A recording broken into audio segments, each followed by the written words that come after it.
যদি কয় আমি কোনো দল করি না, তাহলে ওকে মারা যাওয়ার আগে বলতে হবে বেটা স্ত্রী এবং ভাগ ভাগি বলে দিতে হবে, বাবা আমি কোনো দল করে মরিনি, আমি মরার পর কোনো দলদান থুস না, এটা মরার আগে কয়া দেওয়া লাগবি। কিন্তু ইতিহাস হলো যাই যাক ভোট দেয় তাই তারই দল করে। তুমি দল করে না ভালো, যে তুমি মরে গেলে তোমাকে লিয়াদা নবীর দল থুচ্ছে বিসমিল্লাহ ওয়ালা মিল্লাতে, তুই এক্ষুনি করি যে দল করি না আবার নবীর দলে ঢুকুচ্ছে গা, তোর ডবল পেটন হবি। যার কুরবানি ওয়াজিব নাই, ই যদি কুরবানি কেনার পর কুরবানি মরে যায় হেরে যায়, ওর দুটো দেওয়া লাগবি। আর যার কুরবানি ওয়াজিব আছে কেনার পর হেরে গেলে ওর কুরবানি দেওয়া লাগে না। তুই মরুছু, তুই করি যে তুই দল করি না, এটা না কয় ভালো আছিল, তুই যাহা কিছু দল করি না তোর ডবল শাস্তি হবি। মাওলার কি খেলা, ডঙ্কা বাজে কারবালা, শহীদ হইলেন ইমাম হোসেন, তবু সারে না ইল্লাল্লাহ। জোরে জোরে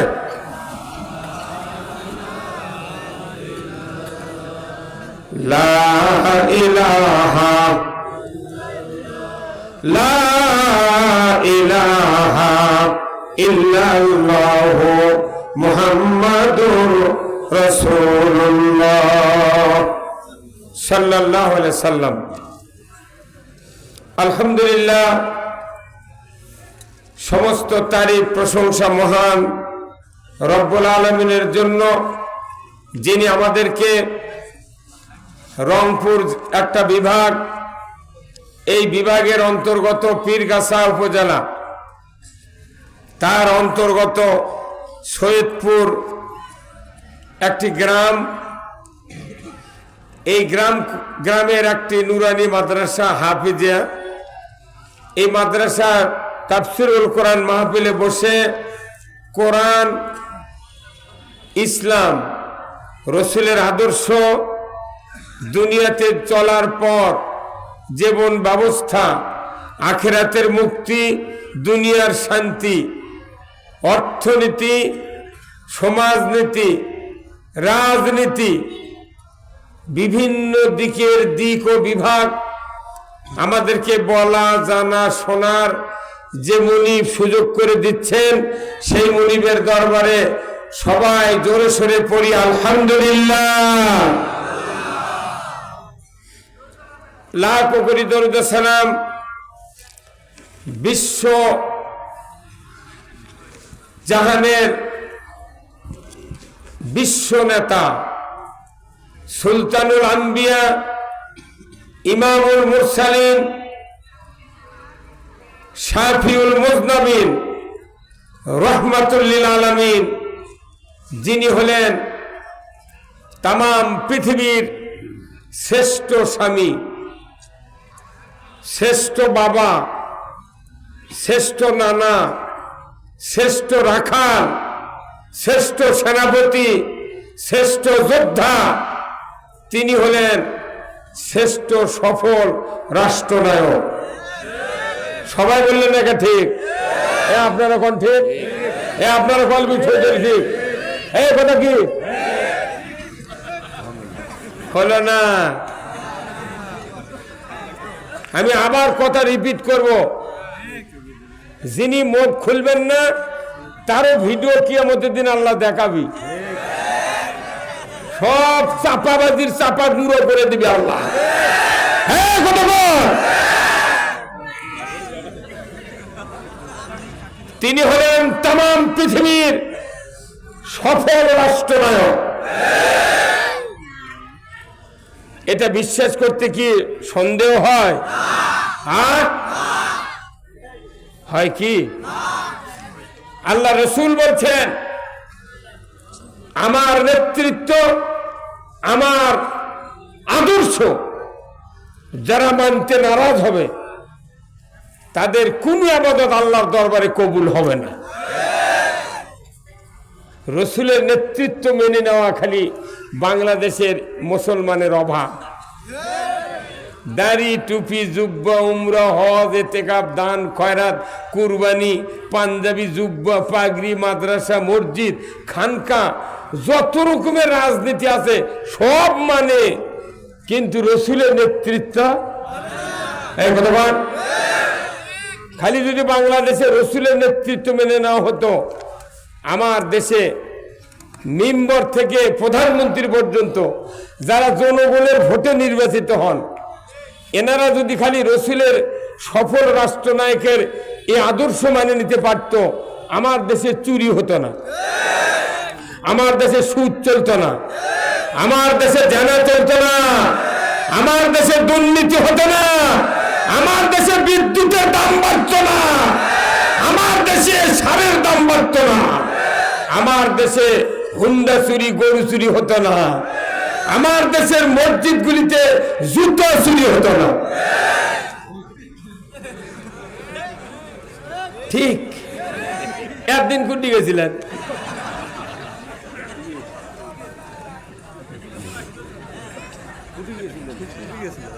17টা প্রধানমন্ত্রী গেছে এই বাংলাদেশে, 17টা।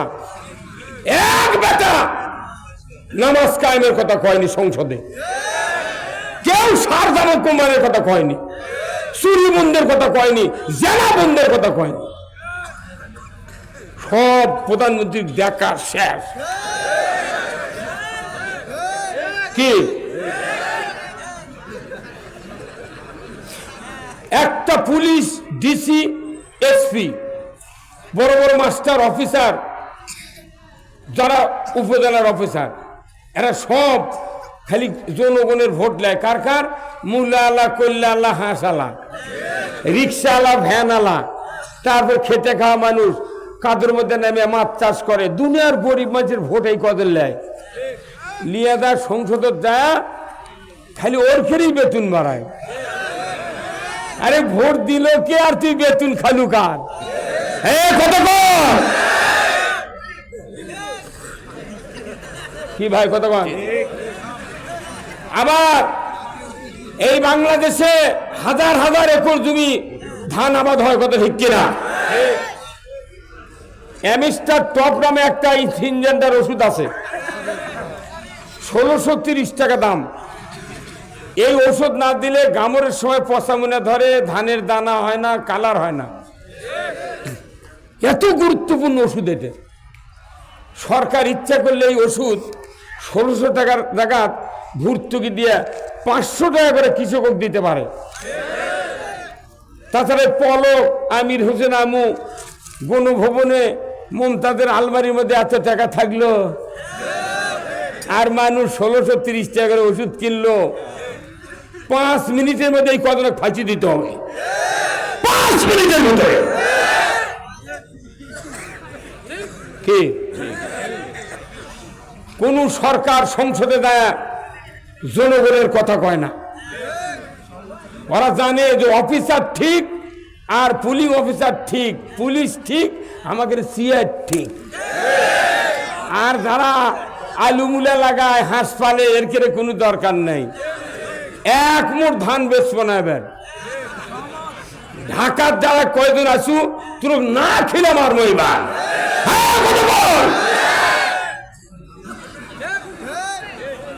দেশের মানুষের ঘরে শান্তি নাই। মূলা 80 টাকা 60 টাকা কেজি, বাগুন 60 টাকা কেজি, পেঁয়াজ 190, সর্ষে 220 টাকা, আর করছে দেশের কি শান্তি? ফাজলামি দেয়। ওই জন্য প্রথম দরকার রসুলের নেতৃত্ব মেনে নেওয়া। কারা কারা মেনে নেবেন? 2 হাত তুলে আল্লাহকে দেখান। লিল্লাহে তাকবীর, নারায়ে তাকবীর, নারায়ে তাকবীর। আমার নেতা, তোমার নেতা, বিশ্বনবী মুস্তাফা, আল কোরআনের আলো, সংসদে আলো। লিল্লাহে তাকবীর। কি হলো? এই কোরআন দিয়ে আল্লাহ রসুল 10 বছর বাংলাদেশের মতো 27টা রাজ্য শাসন করেছেন। যখন আল্লাহু আকবার। কি দিয়ে?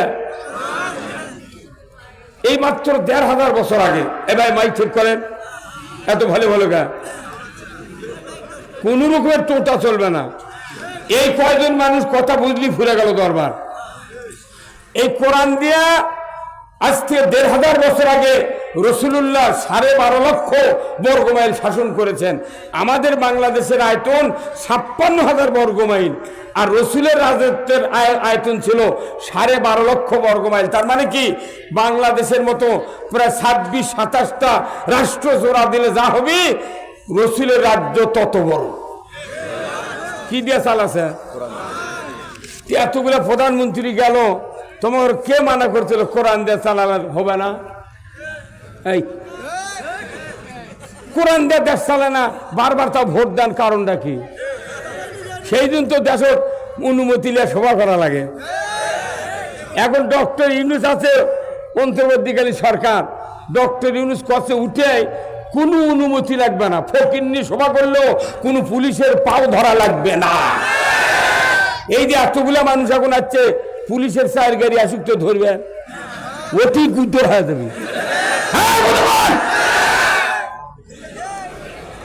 এই কয়েকদিন আগে, এই মাত্র ৫ই আগস্টের আগে বিএনপি জামাতের ১০ জন লোক বসে মিটিং করে, কয় যে ওখানে নাশকতার পরিকল্পনা করছিল, জিহাদি বই সহ ককটেল বানানোর সরঞ্জামাদি সহ আমরা গোপন তথ্যের ভিত্তিতে গ্রেফতার করতে সক্ষম হয়েছি। এখন আয়, এই যে কোরআনই তো সবচেয়ে বড় জিহাদের বই, কোরআন মেলে ফাটানো।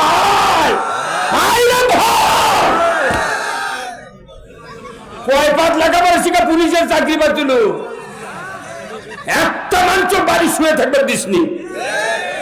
কি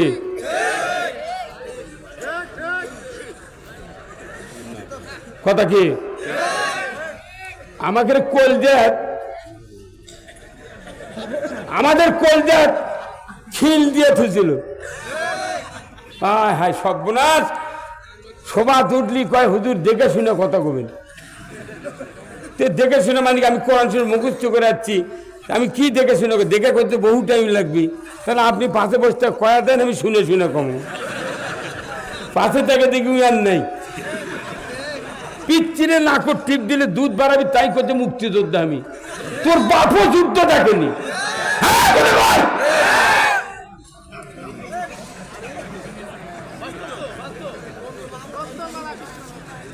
আমরা রসুলের নেতৃত্ব মানতে চাই।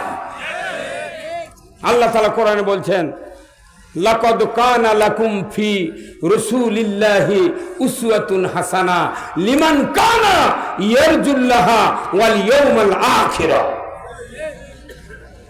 যে তোমরা যে আখিরাতের আযাব থেকে বাঁচতে চাও, রসুলের নেতৃত্ব, রসুলের আদর্শ তোমরা গ্রহণ করো। আমরা রসুলের দাড়ি, টুপি, জুব্বা, হজ, উমরা সব গ্রহণ করি, কিন্তু রসুলের নেতৃত্ব মানতে নারাজ। এই জন্য তো ইহুদি নাসারারা আমাকে রোগ মারিছে কয় বছর। শুনে খুশি হবেন, গতকালকে সিরিয়া দখল করেছে। সিরিয়ার প্রেসিডেন্ট নাম কি কথা? বাশার আল আসাদ পলে গেছে। তার মানে ওরই বুদ্ধি শুনে হাসিনা এই কাম করেছিল। উনি তখন দেখি বিশ্ব নেত্রী পলে গেছে, আমারও পলান লাগবে।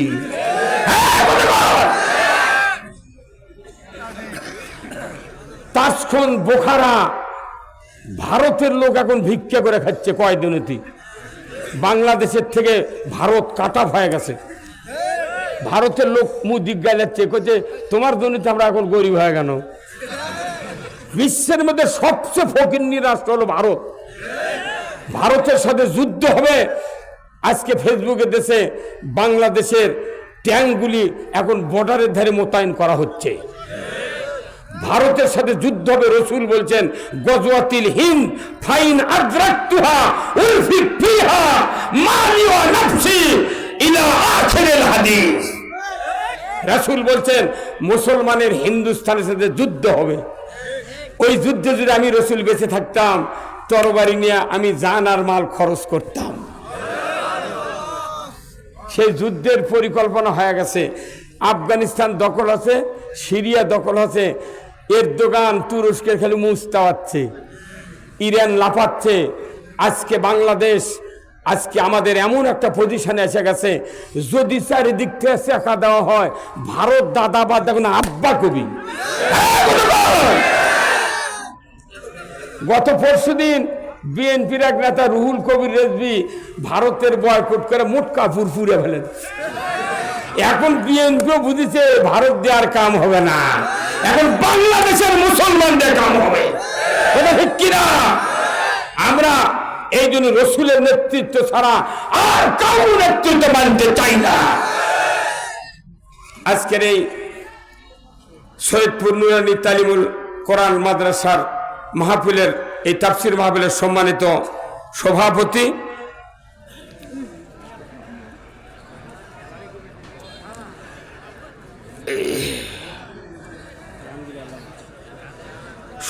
সাহেব জনাব মোহাম্মদ জাহাঙ্গীর আলম, আহ্বায়ক যুবদল পীরগাছা উপজেলা শাখা ও চেয়ারম্যান পদপ্রার্থী, আল্লাহ ভাইজানকে উমরের মতো যোগ্যতা দিয়ে বলুন আমিন।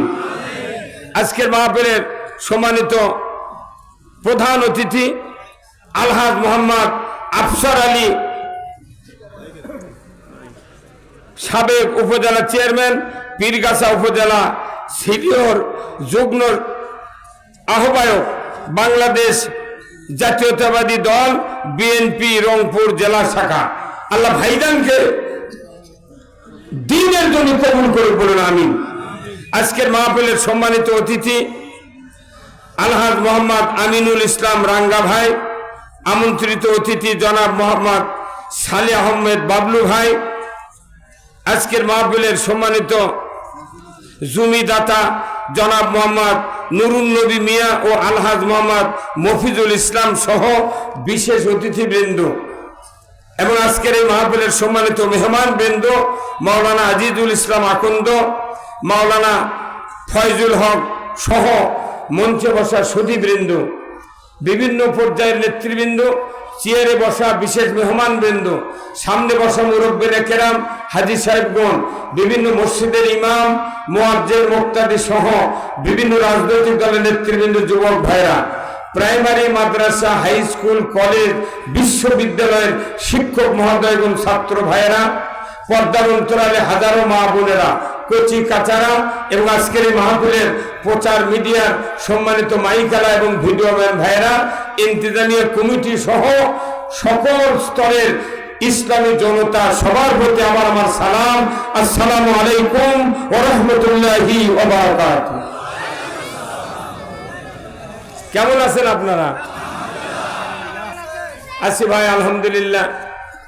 রাত্রির অনেক বাজে বাড়ে, আর 10 মিনিট কম 11টা। আপনাকে ঘন্টা দেড়েক বসে থাকতে পারবেন?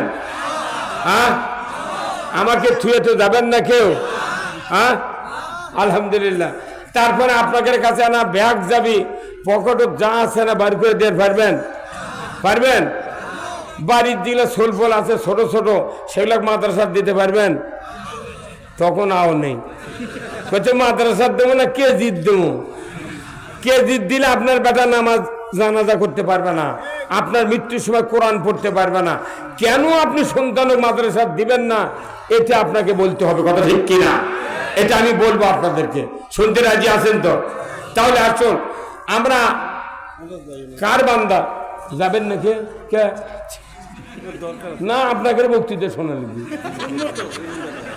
না না না না, আপনি একাদা চলে আসেন, একাদা পোশাক করে চলে আসেন। যান, যারা নিচে বসে আছে ওর কেউ কেউ ভয় করে না। আর আপনাকে যে সমাজ চলে, দেশ চলে, আপনাকে বক্তৃতা শোনা লিখবি। বেশি এই সভা শুনলেই আপনাকে জীবন ধন্য হয়ে যাবে। কি কথা ঠিক কিনা? যান, আপনি সাইডে আসেন ভাই, যান। আমার খালি যুবদল নেতারা থাকলে হলো। আপনি ভোট কয়টা রাখলেন আমি দেব।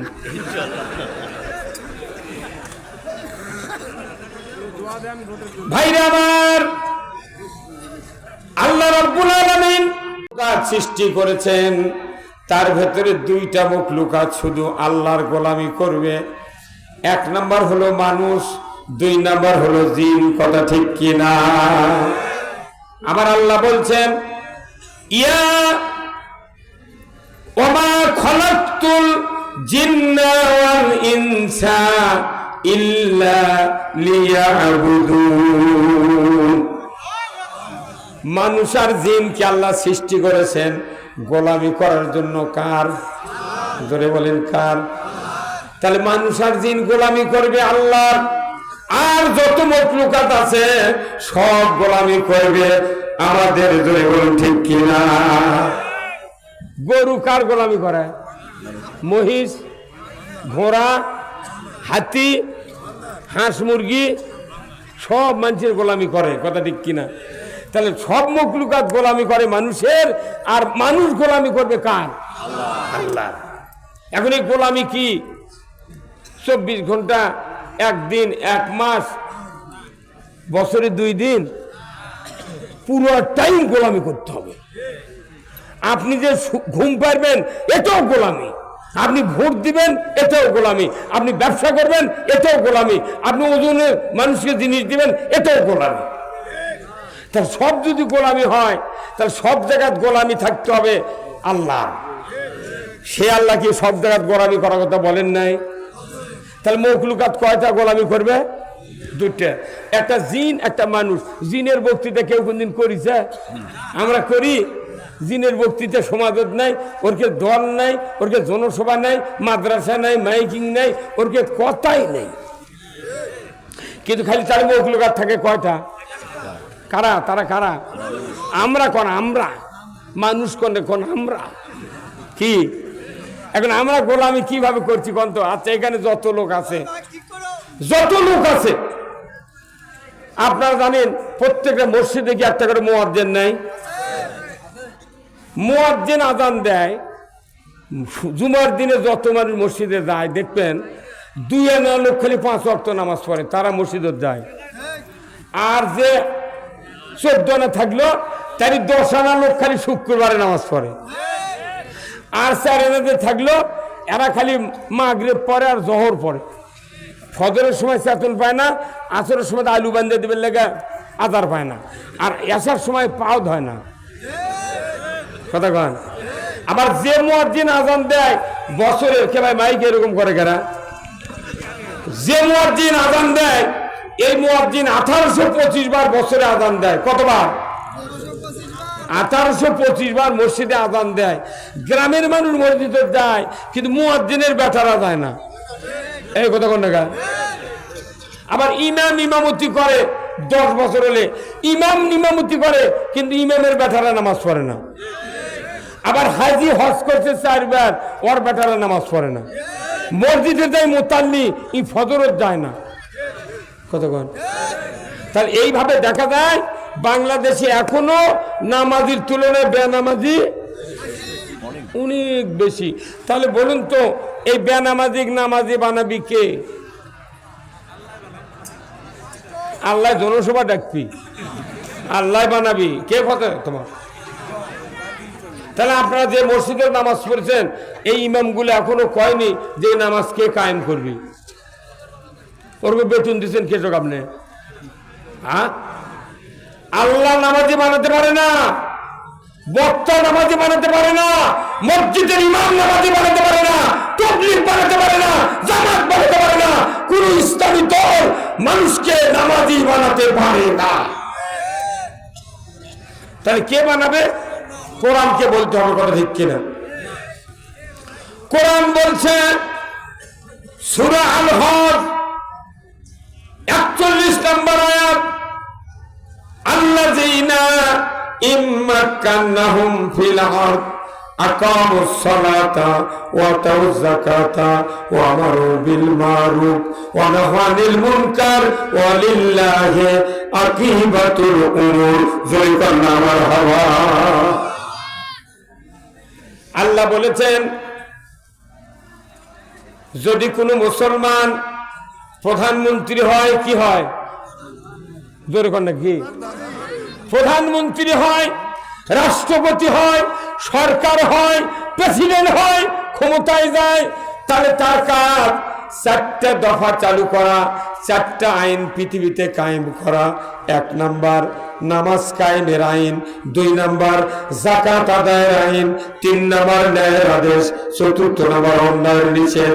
পৃথিবীর কোন সরকার যদি জমিনে এই 4টি দফা চালু করে, আমার আল্লাহ বলেছেন ওয়ালিল্লাহি আকিবাতুল উমুর, আমার পরে আমি আল্লাহ আমার পক্ষ থেকে আমার হুকুমের পরে ওই বান্দার কাছে বড় ধরনের হুকুম আমি নির্দেশ দিয়ে দিলাম।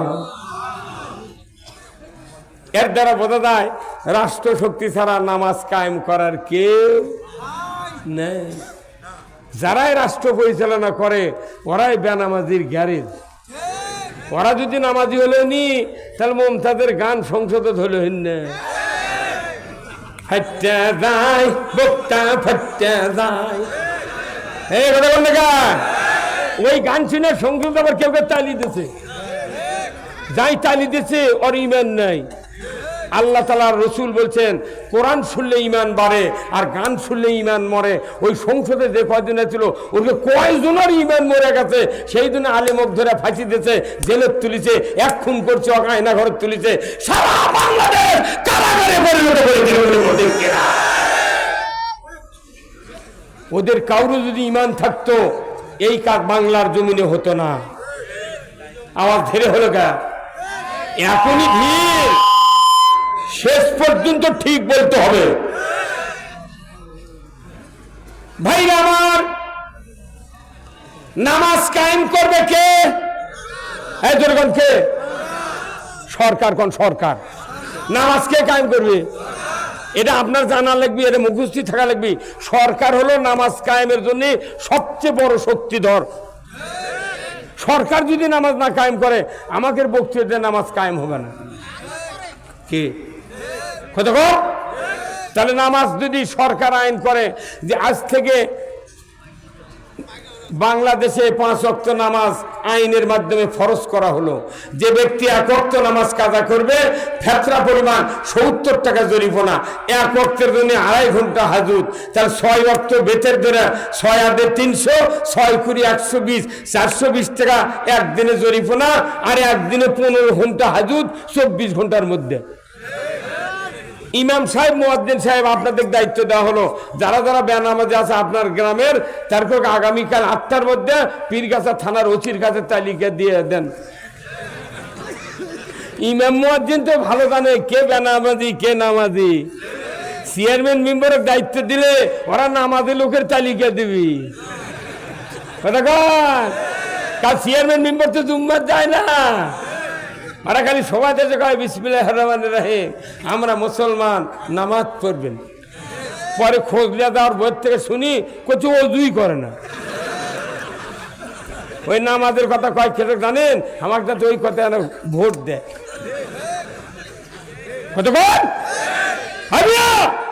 নামাজ কায়েম করবে সরকার। এই নামাজ কায়েম না হওয়ার কারণে হাজার হাজার পিতামাতা দুনিয়ার থেকে বিদায় হচ্ছে, কিন্তু কবরের পাশে যা দোয়া করার মতো একটা বেটা তৈরি হচ্ছে না।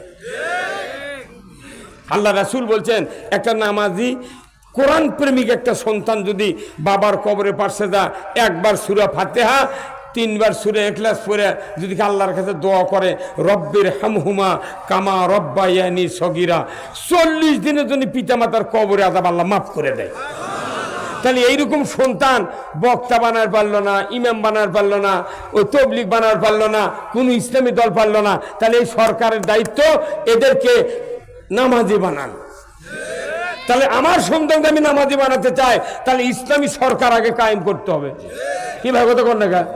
আবার যদি কোন যে হ্যাঁ ইসলামী সরকার কায়েম করাই লাগবি, তার কি মানে আছে? এখন আসেন, আগে ওষুধ দেওয়া লাগবি বেরামদা তারি। বাংলাদেশে দাড়ি টুপি যুব্ব হজ উমরা পর্দা বোরকা সব ওয়াজ হয়ে গেছে, এখন এই দেশত কোরআন বিজয়ের ওয়াজ করা লাগবে। হ্যাঁ কথা বলে না? তাহলে এই ওয়াজটা কোনো মসজিদ যদি ইমামরা করে, কিন্তু আরবি দিয়ে করে, বাংলা কয় না। এখন শোনেন আমার তে শোনেন, প্রতি শুক্রবারে সানি খুতবা তিনটা বক্তব্য রাসূল মসজিদে নববী দিয়েছিলেন, নববীর মিম্বরে রাসূল দিয়েছিলেন। এক নাম্বার বক্তব্য হলো খায়রুল কুরুনি কারনি সুম্মাল্লাযিনা ইয়ালুনাহুম সুম্মাল্লাযিনা ইয়ালুনাহুম। জয় বলুন না ঠিক কিনা? খায়রুল কুরুনি কারনি, আমার যুগ হলো সারা যুগ, আমার যুগ হলো সোনার যুগ, আমার যুগ হলো সবচেয়ে ভালো যুগ। কার কথা? রসুলের কথা। এই বক্তব্য আমার রসুল দিয়েছিলেন মদিনার মসজিদের মিম্বরে। ওই বক্তব্য আমাদের দেশে মসজিদগুলিতে দেওয়া হয়, কথা ঠিক কিনা? এই বক্তৃতা রসুলের মুখের বক্তৃতা আমরা মসজিদে দিই, কিন্তু দেখা যায় একটা মুসল্লি প্রতিবাদ করে না, একটা মুসল্লি দাঁড়িয়ে বলে না, হুজুর রসুলের যুগটা ছিল সোনার যুগ, আপনার যুগ তো সোনার যুগ নয়, আপনি কেন খয়রুল কুরুনি কারনি বলেন? কথা কি? রসুলের যুগ ছিল সোনার যুগ, আমাকে যুগ কি সোনার যুগ ভাই? আমাকে এটা লোহার যুগ, লোহা দিয়ে গুলি বানাও আর গুলি করো। আমাদের যুগ হলো চোরের যুগ, আমাদের যুগ হলো দুর্নীতির যুগ, আমাদের যুগ হলো সুদের যুগ, আমাদের যুগ হলো ইয়াবার যুগ। অথচ মসজিদের মধ্যে ইমাম করছে খয়রুল কুরুনি কারনি। আমার যুগ সোনার যুগ কোনটি হলো? কেন এটা কি সোনার যুগ? এটা সোনার যুগ নয়। তাহলে রসুলের বক্তব্য আমরা খালি মানুষকে শোনার জন্য দিই, এটা বাস্তবে ইমামদের দায়িত্ব। সোনার যুগ আর বর্তমান যে খারাপ যুগ, এটা পার্টিকুলার মানুষকে বুঝায় দিতে হবে, কিন্তু কেউ দিচ্ছে না। রসুলের কথা ওই কয়া চলে যাচ্ছে, যেরকম আলহামদুলিল্লাহ রব্বিল আলামিন আল্লাহ বলেছে, আমরাও বলেছি আলহামদুলিল্লাহ রব্বিল আলামিন। প্রশংসা করে না আল্লাহর, নেতার যত তেলবাজি, নেতার যত প্রশংসা করে, আল্লাহর একানাও করে না। এই যে জয়পুরহাটের একটা এমপি কত হযরত শেখ হাসিনা, কি তেল মারা রে এই কথা কন, এরকম তেল মারা। একটা মসজিদের ইমামকে কোনো মোতাল্লিক কয় না হযরত ইমাম সাহেব ভালো আছেন, কয় ইমামক হযরত সাহেব কয়নি, আর ওই এমপি কাছে হযরত শেখ হাসিনা। এটা কি কোনটা তেল মারা? এই কথা আপনি কথাটা বুঝবেন। তাহলে এই আল্লাহর কথা, আল্লাহর কথা রসুল বলছেন, রসুলের কথা আমরা বলতেছি, আল্লাহর কথা বলতেছি, কিন্তু আমরা ওই কথা আরবি দিয়ে বলি, জনগণকে বুঝাতে দেই না। তাহলে আমরা কথাগুলো গোপন করলাম, কথা কোন টাকা কি করলাম? গোপন। আল্লাহ তাআলা রসুল বলছেন ওই ব্যক্তি সবচেয়ে বড় জালেম যে আল্লাহর কথা রসুলের কথা গোপন করে। দুই নাম্বার বক্তব্য, আল্লাহ রসুলের জবান দিয়া মসজিদে নববীতে বক্তব্য দিয়েছেন, ওয়াসুলতানু জিল্লুল্লাহি ফিল আরদি মান আহানা সুলতানাল্লাহি ফিল আরদি আহানাহুল্লাহ। এই হুজুরের খুতবা আছে নাকি? এটা আছে না নাই? এই কথা প্রতি শুক্রবারে সানিদ পড়ে সব ইমাম, কিন্তু মানে কয় না, মানে কয় না।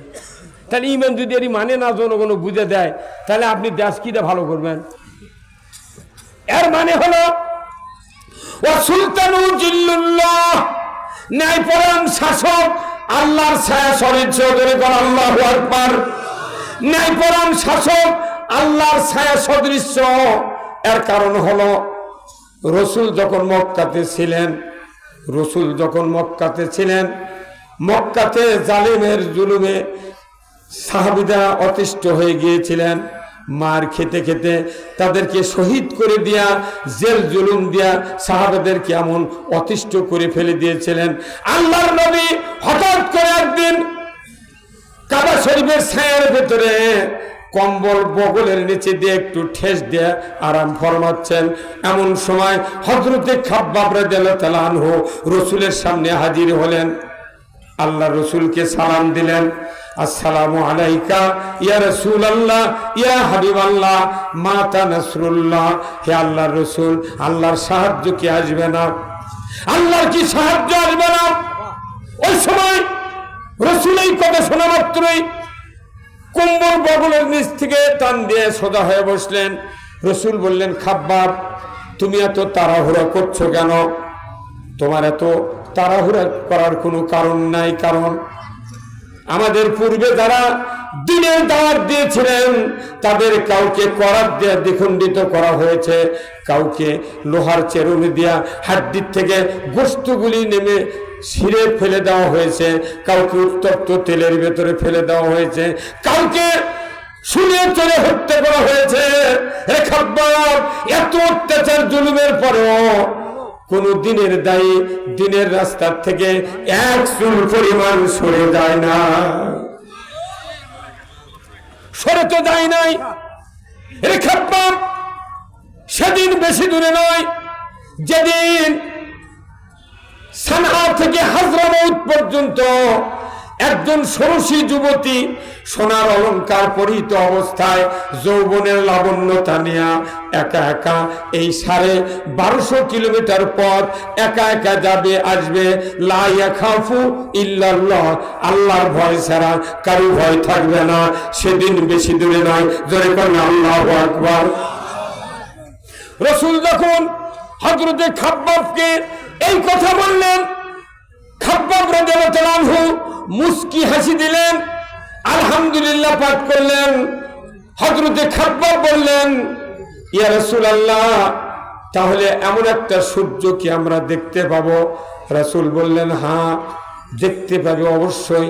রাসূল এই কথা বলার সাথে সাথেই এই কথা শুনলেন কে? আল্লাহ শুনলেন।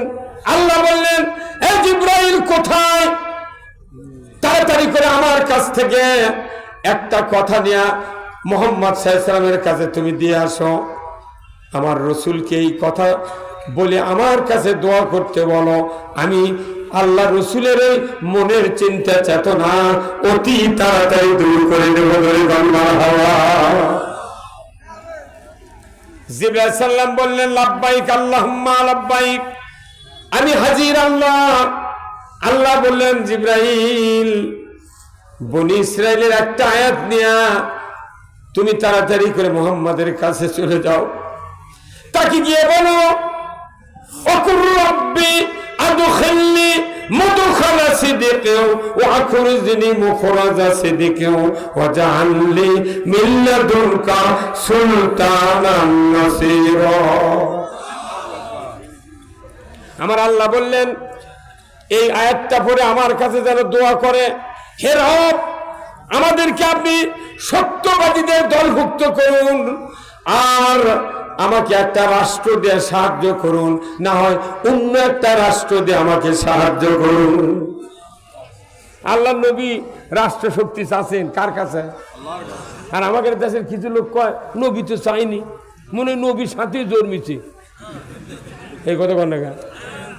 হ্যাঁ, ডাইরেক্ট সূরা বনী ইসরাইলের আয়াতটা পড়ে দেখবেন আল্লাহ নিজে বলছেন, আমার কাছে দোয়া করো, একটা রাষ্ট্র শক্তি আমাকে দাও, না অন্য একটা রাষ্ট্র দিয়ে আমাকে সাহায্য করবে। আল্লাহু আকবার। এরপরে ভাইরা, আল্লাহ রাব্বুল আলামিন জিবরাইলকে বলে দিলেন দোয়া করো। রাসূল দোয়া করলেন, আল্লাহ জানিয়ে দিলেন, মুহাম্মদ আর বেশি দিন মক্কাতে থাকা লাগবে না, আপনি হিজরতের প্রস্তুতি গ্রহণ করুন। রাসূল 13 বছর মক্কায় থাকলেন, মদিনায় হিজরত করলেন, 3 দিন কুবা পল্লীতে থাকলেন, একটা মসজিদ বানালেন, ইয়েসরিবে চলে গেলেন। ইয়েসরিবে গিয়া উনি মাদ্রাসা, মসজিদ, অন্য কোনো কিছু তৈরি না করে উনি পুরা ইয়েসরিবকে আগে ইসলামী রাষ্ট্র হিসেবে ঘোষণা দিলেন। ঠিক কিনা?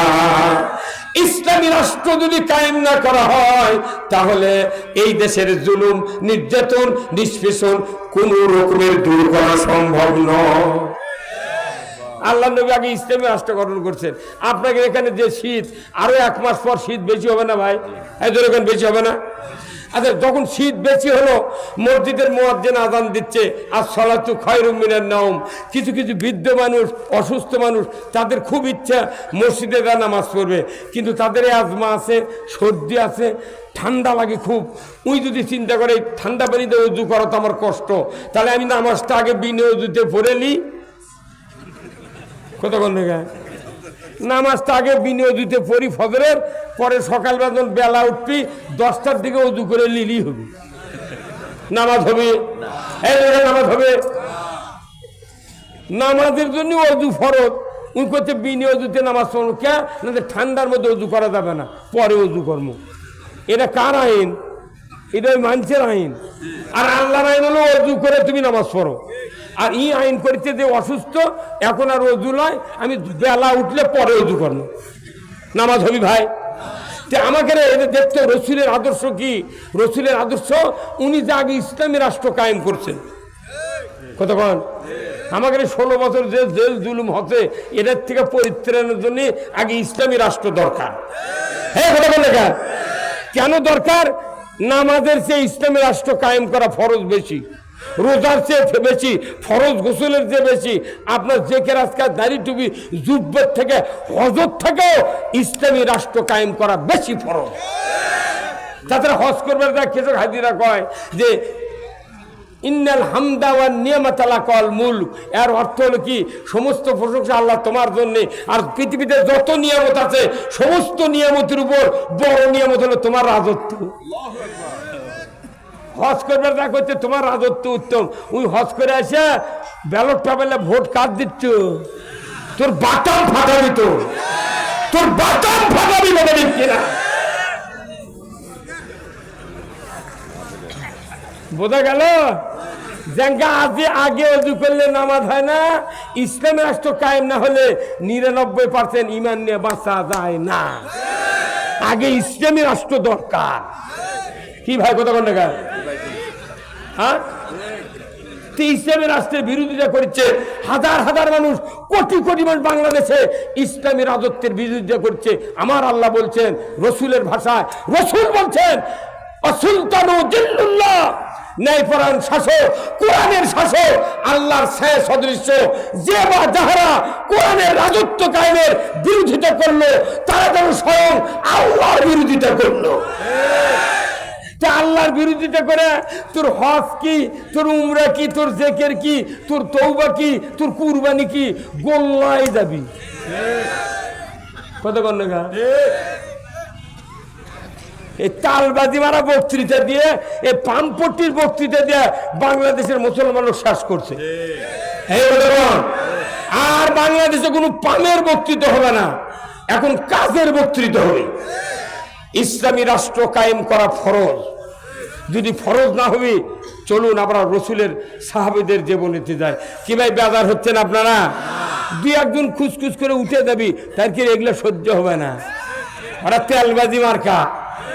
যদি আমি কোনো দল করি না, তাহলে ওকে মরা যাওয়ার আগে বলতে হবে বেটা স্ত্রী এবং ভাগ ভাগি বলে দিতে হবে, বাবা আমি কোনো দল করে মরিনি, আমি মরার পর কোনো দলের দান থুস না। এটা মরার আগে কয়া দেওয়া লাগবি। কিন্তু ইতিহাস হলো যাই যাক ভোট দেয় তাই তারই দল করে। তুমি দল করে না ভালো, যে তুমি মরে গেলে তোমাকে লিয়াদার নবীর দল থুচ্ছে বিসমিল্লাহ ওয়ালা মিল্লাতা। তুই এক্ষুনি করি যে দল করি না, আবার নবীর দলে ঢুকুচ্ছে গে, তোর ডবল পেটন হবি। যার কুরবানি ওয়াজিব নাই, ই যদি কুরবানি কেনার পর কুরবানি মরে যায় হেরে যায়, ওর দুটো দেওয়া লাগবে। আর যার কুরবানি ওয়াজিব আছে, কেনার পর হেরে গেলে ওর কুরবানি দেওয়া লাগে না। তুই মরুছু, তুই কলি যে তুই দল করি না, এটা না কয় ভালো হয়েছিল।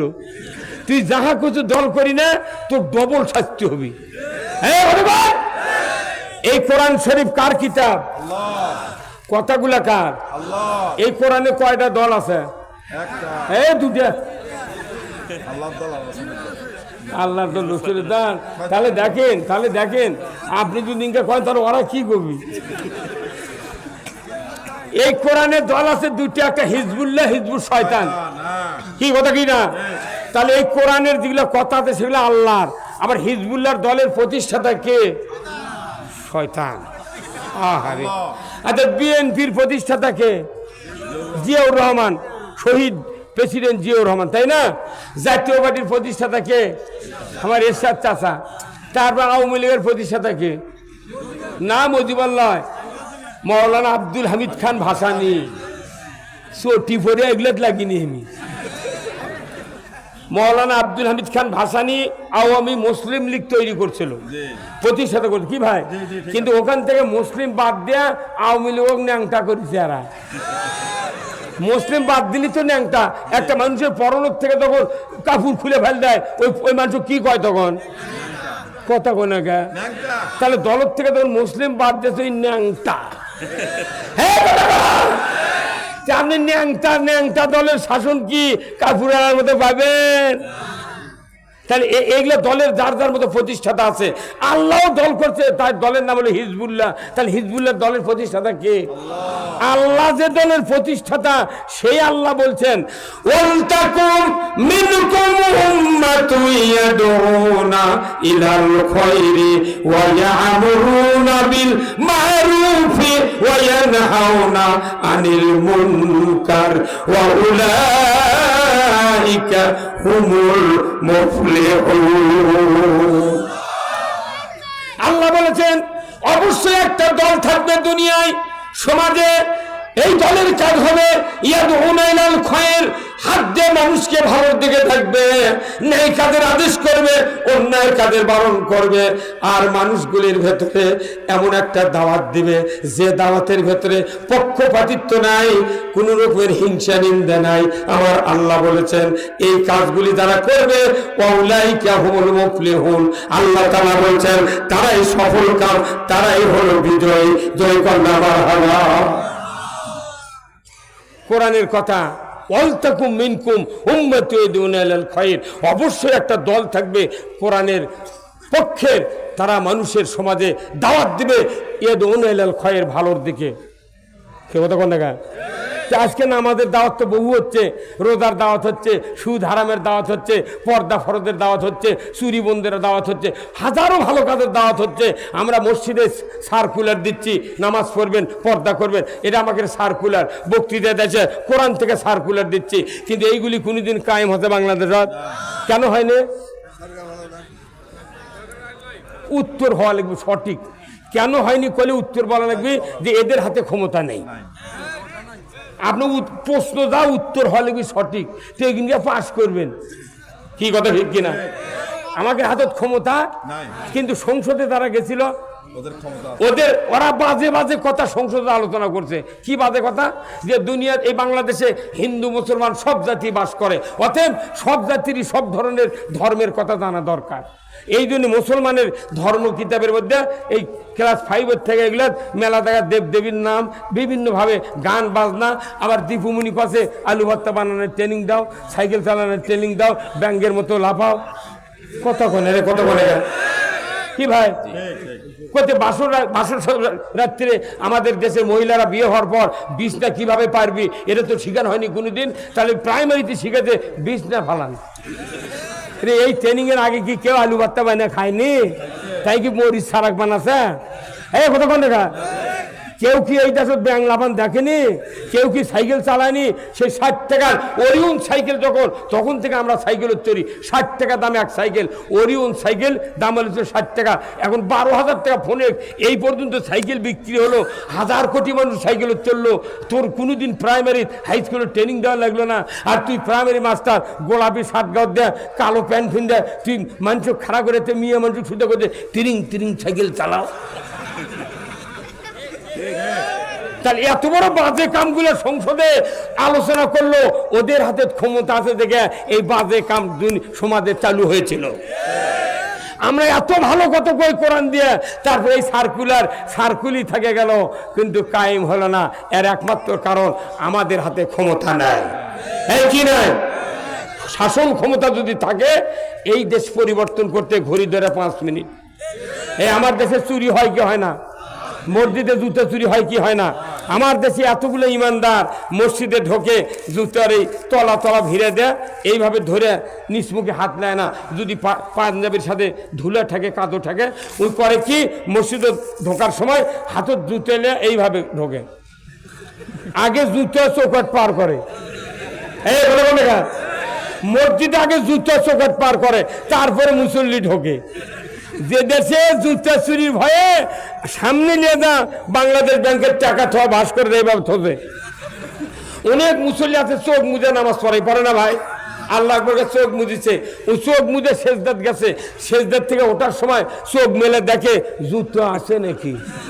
যে দেশে 90-92% ইমানদার, সেই দেশে নামাজ পড়তে পড়তে যুদ্ধের পাহারা দেওয়া লাগে।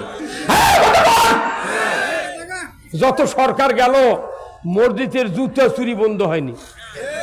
তাও কয় কি দেশ খুব ভালো চলিচ্ছে, দেশ ভালো চলিচ্ছে।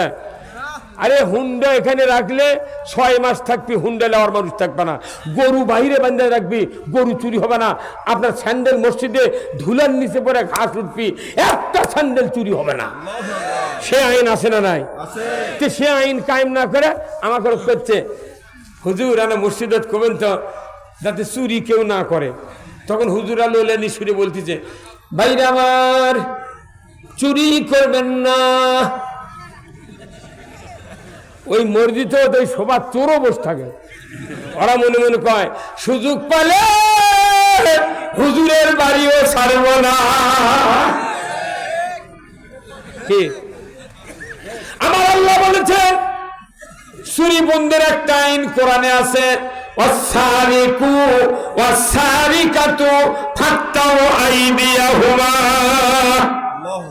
চোর আর চুন্নি যদি ধরা পড়ে কয়টা গ্যারান্টি?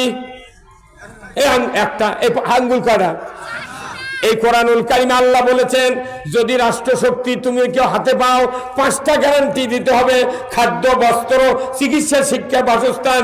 এই 5টা গ্যারান্টি দুনিয়ার মানুষকে দেওয়ার দায়িত্ব সরকারের। সে মুসলমান হোক, ইহুদি হোক, নাসার হোক, সকলকে সরকারকে যদি দায়িত্ব পায় ওই জনগণকে দিতে হবে এই 5টা অধিকার।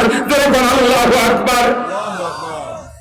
কুয়েতে যান আর সন্তান হলেই বেতন দেয়, বাড়ি করে দেয়, ঘর করে দেয়। অস্ট্রেলিয়া যান, ইন্দোনেশিয়া যান, ফিলিপাইনে যান, বিশ্বের বড় বড় ইহুদি রাষ্ট্রতে যা দেখেন সরকার নিজে জনগণের হেফাজত করে। আর আমাদের দেশ কিছু দেয় না, বরঞ্চ আমার টাকাতে জায়গা কিনে আমি বাড়ি করেছি, ওই ইটের বাড়ি হলে 4টা খুব হলে 800 টাকা ভাড়া বছর। কিন্তু আমার বাড়ির তুই ভাড়া লেবু গা? আমার বাংলাদেশ আপনাকে দেখি ঘরে খাজনা নেয় না পরিষদ থেকে। আমার বাড়িতে আমি থাকবো, তুক ভাড়া দেওয়া লেবি গা? কেউ কর না।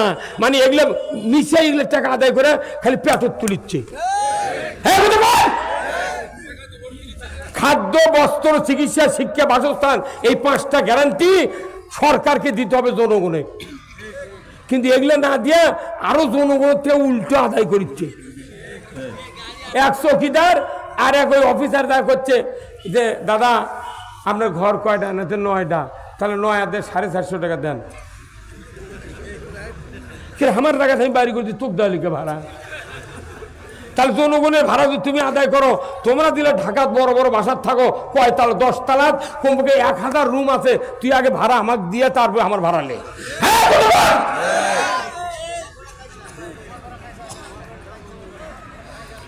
ইসলাম যদি এদেশে ক্ষমতায় যায় কোনো ভাড়া লাগবে না। ইউরিয়ার বস্তা 300 টাকা ব্যস্ত লাগাবো আমরা। যত টাকা পলক এমপি আর এই হাসিনার বেটা রূপপুর পারমাণবিক কেন্দ্র থেকে লুট করে নিয়ে গেছে 49,500 কোটি টাকা। ওই টাকা দিয়ে খালি ইউরিয়া সারা আলু ভর্তুকি দেওয়া হয়। 150 টাকা বস্তা ইউরিয়া পাবো আর 6 টাকা কেজি আলু পাবো। ভাই কথা কন টাকা আর করছে দেশ গরিব। গরিব তো তুর্কের টাকাগুলো বাংলাদেশ ফেরত দিয়ে তোরা লক্ষ্য শুয়ে থাক। এই দেশ গরিব নাকি 5 বছরের মধ্যে ডক্টর ইউনূস দেখাবি। এই কথা বল টাকা। এত বড় ভালো দেশ পৃথিবীর কোথাও নাই যে দেশের জমির কান্দা, জমির আলু গামছা পারে শুলে ঘুম ধরে। সেই দেশ গরিব বানে, অথর্ব বানে, এতই দেশ মারিয়া খালু আল্লাহ। এতই গরিব দেশ, তোরা এত টাকা পাইলু গুন্টিরা কি ভাই? হা নামাজ রোজার বক্তৃতা দিয়া দেশ ভালো হবে না। দেশ ভালো করার লাগবে রাষ্ট্র শক্তি ভালো লোকের হাতত দিয়ে। কি জিব্রাইল যদি বাংলাদেশের প্রেসিডেন্ট হয় আর যদি আইন যদি মানুষের হয়, এই জিব্রাইল এই দেশ টিকতে পারবে না।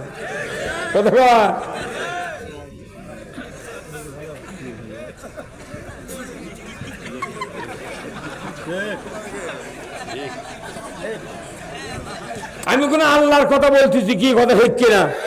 ইসলাম ক্ষমতা দেব একটা চোরের হাত, একটা একটা চোরের হাত বাইতুল মোকাররমের উত্তর গেটে কেটে দেওয়ার দৃশ্য বিটিভি, এমটিভি, এসএটিভি 21, 24, 71, 75, 76, যুগান্তর 96 চ্যানেলে যদি একটা চোরের হাত কাটা দেখানো হতো, আল্লাহর ইজ্জতের কসম গরু চুরি, হুন্ডা চুরিতে দূরের কথা, মসজিদে সিরিয়াল জুতাও চুরি হতো না। এই কথাগুলো কোন ওরা জানে, যারা বারবার ক্ষমতা গেছে বলে গেছে, এরা জানে যে চুরি করলে হাত কাটার আইন আছে কোরআনে, কিন্তু ওরা জানে এটাই যদি কায়েম করি তাহলে আমারই হাত আগে কাটবি। আমি মানে আইন কায়েম করে আমি মানে হাত ছাড়ে দিচ্ছি গে কি ভাই? এত বক্তৃতা করার তো দরকার নাই। এটি যত মানুষ আছে খালি আল্লাহর আইনের পক্ষে কাম করা লাগবে। আপনি এইটা যদি ইসলাম কায়েম হবে টেনশন নাই। কি কথা কোন দেখা ভাইরা আমার, আজ থেকে ১,৫০০ বছর আগে আল্লাহর নবী মদিনায় হিজরত করলেন। ১৭ই রমজান বদরের যুদ্ধ হলো। বদরের যুদ্ধের পর আল্লাহ রসুল মদিনায় গেলেন। যাওয়ার সাথে সাথে মক্কার কাফেরেরা ধান্দারা দিতে থাকলো, বিজ্ঞপ্তি দিয়ে দিল আমরা মদিনা আক্রমণ করব। আব্দুল্লাহর বেটা মুহাম্মদ আমাদের মক্কাতে গন্ডগোল বাঁধে দিয়া আবার মদিনার যা প্রধানমন্ত্রী হবে এটা হতে পারে না, মদিনা আক্রমণ করব। রসুলের কানে খবর গেল। রসুল বললেন, রে মদিনার আনসার মুহাজির তোমরা যারা আছো, বদরের যুদ্ধে তো আল্লাহ আমাদেরকে বিজয় দিয়েছেন, আমাদের আগামী কয়েকদিনের ভেতরেই উহুদ প্রান্তরে আমাদের সাথে যুদ্ধ হবে মক্কার ৩,০০০ কাফেরের। তোমরা কে আছো? ১,০০০ সৈন্য আমার সামনে তোমরা হাজির হয়ে যাও। কয় হাজার? আর কাফেররা কয় হাজার? ৩,০০০। ৩,০০০ মানুষকে দমন করতে ১,০০০ সাহাবী যথেষ্ট। কতক্ষণ দেখা? আর এই দেশত ১৮ কোটি ইমানদার আর মাত্র 2 কোটি আছে অমুসলিম।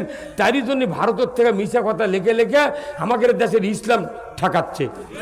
এই বাংলাদেশের অমুসলিমদেরকে ধন্যবাদ দেবো। গত 2 দিন হলে ফেসবুকে তারা করছে যে ভারতের থেকে যে গুজব ছড়ানো হচ্ছে অমুসলিমের বিরুদ্ধে, এটা ভুয়া খবর। আমরা বাংলাদেশে মায়ের কোলে বাস করতেছি। এই বাংলাদেশের অমুসলিমরা বলেছে দরকার হলে আমরা অমুসলিমেরা ভারতের বিরুদ্ধে যুদ্ধ করব। আল্লাহু আকবার। ভারতের 50টা মিডিয়া খালি মিথ্যা কথা প্রকাশ করছে এই 16 বছর করে। ওই যে হিজরা একটা নেই মনীষা, অত মুন্নিশা কত, অত মুন্নি হতে হিজরা। আমি একটা মরদ মানুষ বারে 46 বছর বক্তৃতা করি, আমার ব্যাংক ব্যালেন্স বোধ হয় 20,000 টাকাও নেই। আর ওই হিজড়া যাই অন্য বকত দেয় না, মরদ না মিয়া জোপা দেয় না, ওই তালবাজি করে করে 1,34,00,000 টাকা ব্যাংক ব্যালেন্স হর না, 100 কোটি, 134 কোটি টাকার ব্যাংক ব্যালেন্স। ও ধরলো আবার ছেড়ে দিল কেনা। এই কতক্ষণ অবিলম্বে আবার গ্রেফতার করে, এর ফিচার বাংলাদেশের থাকে না। এরাই বাংলাদেশ খারাপ করেছে। এরা মিশে মিডিয়া লেখে লেখে উৎসাহ দিচ্ছে। এই গত পরশু দিন খবর পেলাম যে জেলখানার মধ্যে পলক, ইনু আর হচ্ছে আনিসুল হক মারামারি লেগেছে। কে? পলক ইনুক কথা যে তুমি একটা জাসদর থেকে এসে আমাদের প্রধানমন্ত্রী তেল মেরে মেরে এই জামাতের লোক ফাঁসি দেওয়াছো। এই ইনুক কথা তখন ওই সালমান এফ রহমান কথা, এই ইনু তুই কথা ঠিকই করছে, তুই মেম্বর দাঁড়ালে মেম্বরের ভোট পালি না, তোকে এই জননেত্রী মন্ত্রিত্ব দিয়েছিল, তুই খালি মিশা কথা আছে জামাতের বিরুদ্ধে কয়া এই লোকগুলো আমরা ফাঁসি দিয়ে তুই জন্য এই কাম হতে তোর ক্যাঙ্কা হচ্ছে এখন।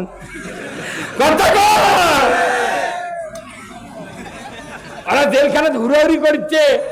আপনার এখান থেকে এই ভাইয়ের গ্রামের থেকে যদি একটা মার্ডার কেস হয়, একবারই 4 ভাই মারামারি করছে একদিক, আরো 3 জন মারামারি করছে আর একদিক, কিন্তু মার্ডার কেস হচ্ছে এই ভাইকে ওই 4 ভাই জেলে তুটিছে। ওটার পর জেলে 6 মাস থাকার পর এক ভাই করছে, কে ভাই আমাকে খুব ভুল হয়ে গেছে, বাড়ি মারামারি করলু মারলু, বাড়ি তুই পাওয়াত মারলু না, তুই মাথাত মারলু কে? ওই 15 দিন জেলত থাকার পর ভুল বুঝে পারছে, মাথার বাড়ি নামে পাওত মারা লাগলো। ওরাও বুঝা পারিচ্ছে এখন, ওই সাকা চৌধুরী না মেরে, সাইদিক না মেরে, আর মতিউর রহমান নিজামিক না মেরে যদি খালি এমনি জেলের তুলে থলি, তখন আবার ওই আর একজন করছে কি, ওই যে একটা মোটা করে লোক ওই পুলিশ যখন নিয়ে যায় ইকে করে, ওর নাম কি ভাই? না না মুলায় ওই কথা কি বেন বলছে, ওর নাম কি জাহাঙ্গীর না কি বেন, যাই হোক ওই কথা যে শোন তুর্কির এগুলো একটাও ঠিক নয়, কি খালি যদি গণতন্ত্র ঠিক রাখলে হয়নি, মানুষ যদি ভোট দিলে হয়নি সবাই, তাহলে ভোট দিলে আমরা পরাজয় হয়ে গেল নি, আমাকে কেউ দিলে তুললে হইলে সবচেয়ে বেড়ামাতে তুই ভোট দিবার দৃষ্টি মানছ। ওরা খালি কুতুক দেওয়া হচ্ছে রে পাগল, ওরা তো ইনকা ঠেলা কোনোদিন খায়নি, এরা ইনকা ঠেলা আছে। জামাত বিএনপির লোক যেভাবে জেল খাটে সহ্য করেছে, আর আমরা এই দেশে অন্যায় হতে দিব না। আগামীর দেশ ইসলামের বাংলাদেশ, আগামীর দেশ কোরআনের বাংলাদেশ, আগামীর দেশ আলিম ওলামার বাংলাদেশ। কারা কারা দেখতে চান দুহাত আল্লাহকে টাকা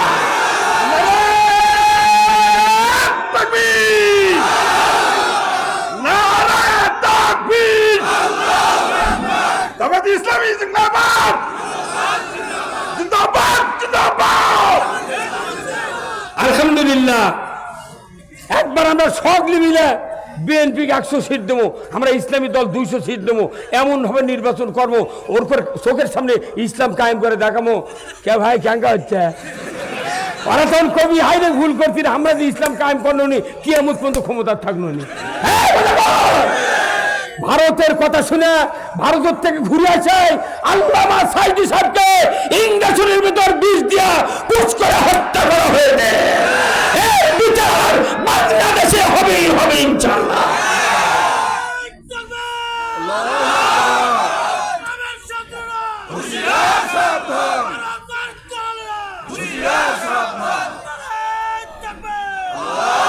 ভাইরা আমার, আল্লাহর নবী বললেন 1000 সাহাবী আমার কাছে তোমরা হাজির হয়ে যাও, উহুদের প্রান্তরে যুদ্ধ করতে হবে। এক এক করে আস্তে আস্তে বেলা 12টার সময় এমন একজন যুবক রসুলের সামনে হাজির হয়েছেন। মাথার চুল এত সুন্দর, চেহারা এত ভালো, ফিটফাট লম্বা চড়া, মিডিয়াম স্বাস্থ্য। রসুলের সামনে এসে সালাম দিয়ে বললেন, ইয়া রাসূলুল্লাহ, ইয়া হাবিবাল্লাহ, হুজুর আমি উহুদের ময়দানে যুদ্ধে যেতে চাই। আল্লাহর নবী সাহাবীর মাথার থেকে পা পর্যন্ত দেখলেন, এত সুন্দর চেহারা, মুছ উঠেছে, দাড়ি উঠেছে, এমন সুন্দর চেহারা। আল্লাহ রসুল বললেন, বাবারে তোমার নাম কি? বলে আমার নাম হানজালা। বলে তুমি কি বিবাহ করেছো? বলে না। আল্লাহর নবী বললেন, বাবা তোমার বিবাহ করা সুন্নাত, তুমি বিবাহ করো, যুদ্ধের ময়দানে এখন যাওয়া যাবে না। যদি বলুন ঠিক কিনা? হযরত হানজালা রাদিয়াল্লাহু আনহু উনি বুঝতে পেরেছেন, আমার যদি বিবাহ হতো, আমি যদি বিবাহ করতে পারতাম, আমি উহুদের ময়দানে হয়তো চান্স পেয়ে যেতাম, কিন্তু আমি বিবাহ করি নাই। সেই জন্য রাসূল বলেছেন তুমি বিবাহ করো, তার মানে বিবাহ করলে আমি উহুদের যুদ্ধে চান্স পেয়ে যাবো। যদি কন্যা মারহাবা। ওনার চিন্তা ছিল যে আমি বিবাহ করলে আমি যুদ্ধে যাওয়ার চান্স পাবো। উনি দৌড়ে চলে গেলেন। ওনার পিতা বেঁচে ছিলেন, ওনার ভাই ভাগ্যর যারা ছিলেন তাদেরকে গিয়া বললেন, আব্বা আমি বিবাহ করব সূর্য ডোবার আগে, দয়া করে আমাকে বিবাহ দিয়ে দেন। রসুল বিবাহ করার নির্দেশ দিয়েছেন। আল্লাহর নবী যেহেতু বিবাহ করার নির্দেশ দিয়েছেন, বাপ ভাইয়েরা শোনার সাথে সাথে চতুর্দিকে মানুষকে খোঁজ দিয়ে দিল, আমার এই সন্তানকে বিবাহ দেব, কোথায় কি আছে একটা মেয়ের খোঁজ দাও। হযরত হানজালা রাদিয়াল্লাহু তাআলা আনহু রেডি হলেন। এমন সময় এক জায়গা থেকে খবর এলো, আজকে যদি বর নিয়ে হাজির হন, বেলা ডুবার আগে আপনার ছেলের বিবাহ হয়ে যাবে। যদি কন্যা আমার হওয়া সূর্য ডোবার আগে হযরত হানজালা রাদিয়াল্লাহু তাআলা আনহু বিবাহ সম্পাদন করলেন। রাতের বেলা নববধূকে নিয়ে বাড়িতে ফিরলেন। মদিনার শহরের ভেতরে ওনার বাড়ি।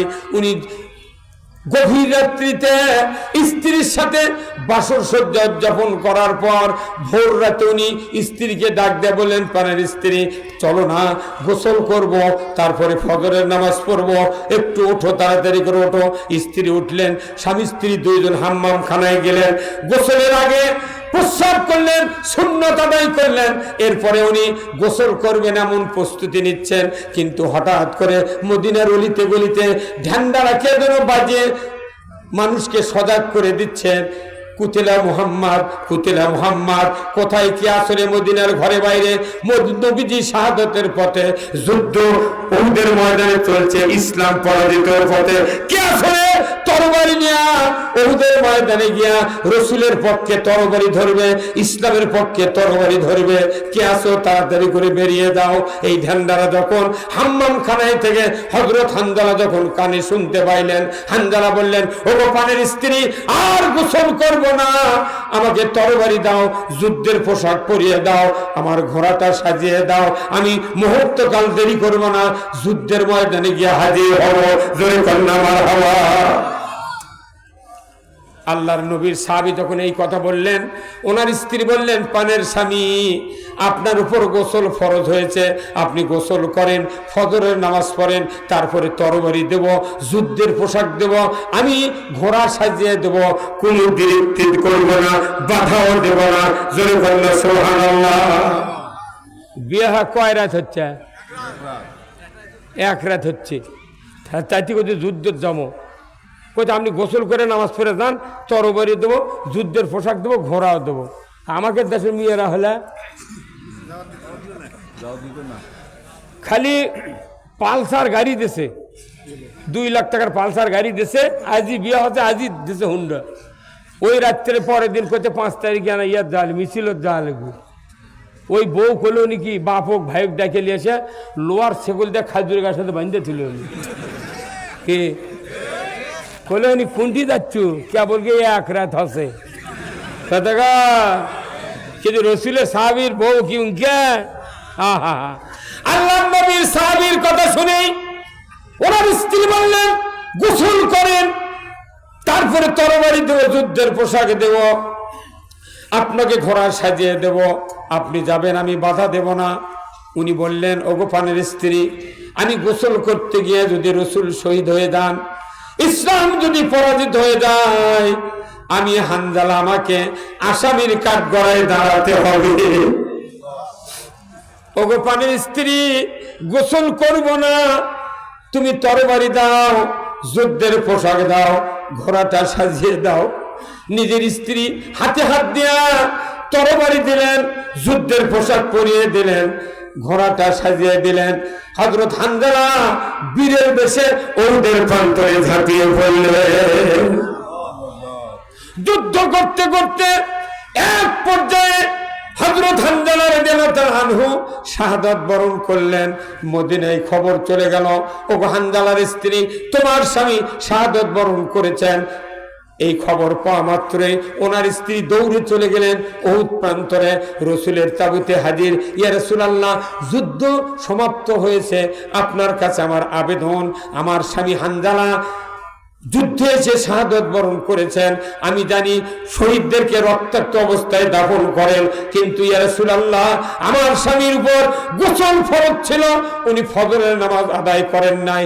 আপনার এই আওয়াজ শুনে আপনার পক্ষে তরবারি ধরার কারণে উনি গোসল না করে শহীদ হয়েছেন যুদ্ধের ময়দানে এসে, আমি খবর পেয়েছি। ইয়া রাসূলুল্লাহ, আমার স্বামীর লাশটা আমাকে দিয়ে দেন, আমি তার স্ত্রী সহস্তে গোসল করাইয়া দেব। মসলা এসেছে, যদি কোনো স্বামী আগে মারা যায়, স্ত্রী তার স্বামীকে গোসল করানোর শক্তি রাখে, অধিকার রাখে। কিন্তু আমার বাংলাদেশে স্বামী মরে গেলে স্ত্রী দেখতেই দেয় না, কয় তুই লাখের ফুল খুলে ঘরে কানির মধ্যে কানতে থাক। কথা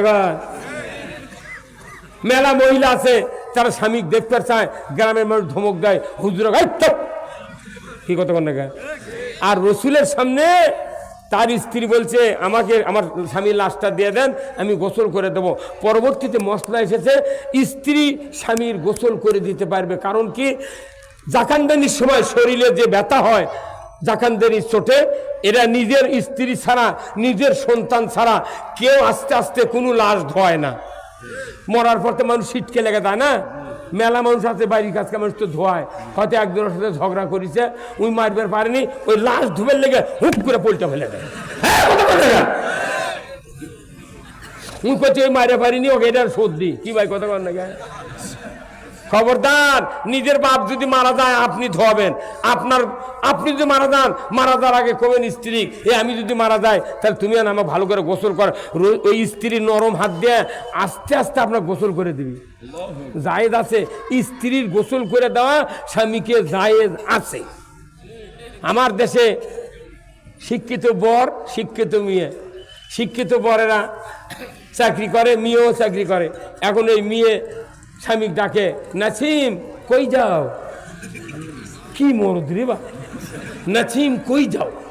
অথচ রসুল বলছেন স্ত্রীর স্বামীকে নাম ধরে ডাকা জায়েজ নাই, কিন্তু স্বামী স্ত্রীর নাম ধরে ডাকতে পারবে। কিন্তু আমার দেশে স্বামীরও মোবাইল আছে, স্ত্রীরও মোবাইল আছে। এখন আমাকে ওইটি এক স্বামী শিক্ষিত প্রফেসর মানুষ, তো স্ত্রীর মোবাইলও স্বামীর নাম্বার নিয়ে সেভ করে থতে। এখন ওই মোবাইল নিয়ে স্বামী একদিন বাজারত গেছে আর অর্ডার ছেড়ে থয়ে গেছে। এখন স্বামী গেছে বাজারত, এখন ওই স্ত্রীর মোবাইলত এই মোবাইল দিয়ে রিং দিছে, তখন ওই স্বামীর নাম্বার যখন ভেসে উঠছে তখন লেখা উঠছে নাম্বারের নিচে জান। ওই লেখা দেখে যে বাড়িতে আমার বউ কথা, কেরে আমার নাম নেই, আমার নাম্বার দেখুন ঠিক জান লেগু যুগে কোথে না জানোয়ার কোথে মেলা টাইম লাগে, জানোয়ার কোথে মেলা টাইম লাগে, সে জান লেগেছে কল যে এই তো দেশ, এই দেশ। আমার দেশে 9 কোটি মানুষ রোজা করে আর 12 কোটি মহিলা ঈদের মার্কেট করে। কথা কোন দেখা? তাহলে রোজা কে মোত্তাকি হলো? কন কে মোত্তাকি হলো? হ্যাঁ, মেলা হুজুর মার্কেটে দা 16 কলক করে নিয়ে ইগে ওরা কয়, বুঝছেন? আমি দেখেছি বগুড়া মার্কেটে, আমি একদিন রাত্রে 12:30 সময় গেছিল আতর কিনবার, রোজার ঈদের একে রাত্রে জয়পুরার সবাই ছিল, আকবরে হোটেলের ওটি গাড়ি থেমে আতর কিনে যায়, দেখি 12:30 পুরো মার্কেট মহিলাদের জামজাম। তখন দেখি যে এক হুজুর ইঙ্গে চলিয়ে করছে, ময়না কান্দিস না বাবা, টুটুল থা, তোর মাও কাপড় কিনিচ্ছে। তখন আমি ওই হুজুর কোন তুই গলার দড়িতে মর রে,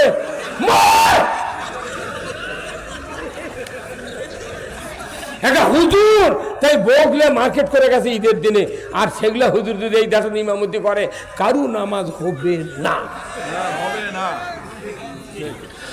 মুসলিম আমি, সৈনিক আমি চির রণবীর, আল্লাহকে ছাড়া কাউকে মানি না, নারাই তাকবীর। বীর মুসলমান ধরো কোরআন, ফিরায়া আনো সেই হারানো সম্মান। বীর মুসলমান নারাই তাকবীর, আল্লাহু আকবার, তোলা ধ্বনি ধরায় আকবার। বীর মুসলমান ধরো কোরআন, ফিরায়া আনো সেই হারানো সম্মান। বীর মুসলমান, আমরা বীরের জাত। কোরআন বিজয় না থাকার কারণে শিখে ইন্দুর বিড়াল আমাকে মাথা লাগতেছে। কি এই 16 বছর 14টা মামলা আমার ঘরত, আমি 201টা বিয়ে পড়াছি। আজ থেকে 32 বছর আগে যে বিয়ে পড়াছি, ওই বিয়ে পড়ানোর পর যে সোল জন্মিছে উনি আবার নেতা হচ্ছে, আমার নামে মামলা দিছে। ওই দেখে আমি আর কোনো বিয়ে পড়াচ্ছি না, যে তোরা বউ, তোরকে বউ দেবই না, তোরকে সোল হলে আমাকে মামলা দেবো।